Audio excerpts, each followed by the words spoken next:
ভাই ভাই শুনেছি আবার বলে এনআরসি চালু হয়েছে। শুনেছি তো, মাচানে সব বুলাকাও করছিল।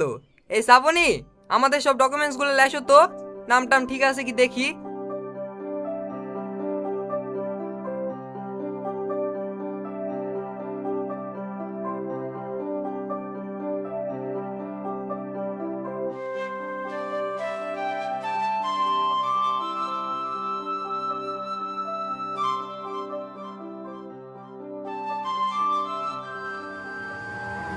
এটা কি বিশুদের বাড়ি?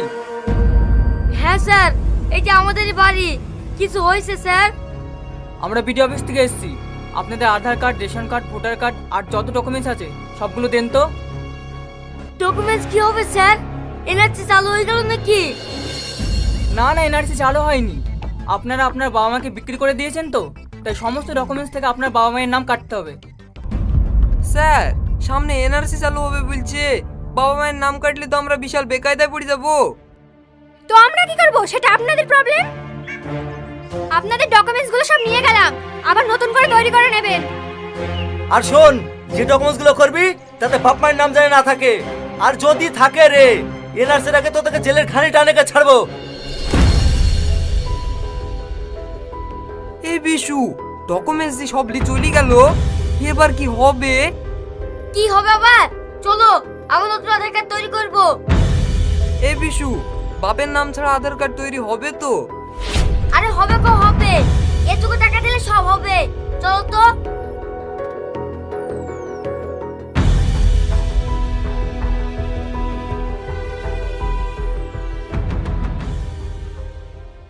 আপনি তো আধার কার্ড করবো বলছেন, আপনার তো কোনো ডকুমেন্টসই নাই।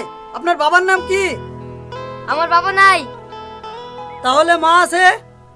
মাও নাই। মাও নাই? বাবা মা মৃত নাকি? মৃত না, বেঁচে আছে। বাবা নাই, মা নাই, আবার মরেওনি, কি বলতে চাইছেন আপনারা? সত্যি কথা বলতে কি স্যার, ভালো দাম পেয়ে বাপ মাকে বেচে দিয়েছি। আপনারা মানুষ না জানোয়ার? বাপ মাকে কেউ বিক্রি করে? আপনাদের ডকুমেন্টস কোনোদিন হবে না, সরেন এখান থেকে।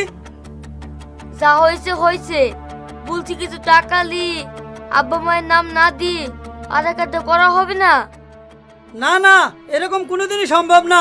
শুধু আমার কাছে কেন, পুরো পশ্চিমবাংলা ঘুরলেও বাপ মায়ের নাম ছাড়া আধার কার্ড করা হবে না। বলছি স্যার, একটু চেষ্টা করে দেখেন না, না হলে আমাদের বিশাল বিপদ হবে। বললাম তো হবে না, যান এখান থেকে। বাপ মা বিক্রি করে এখানে আধার কার্ড করতে এসছে।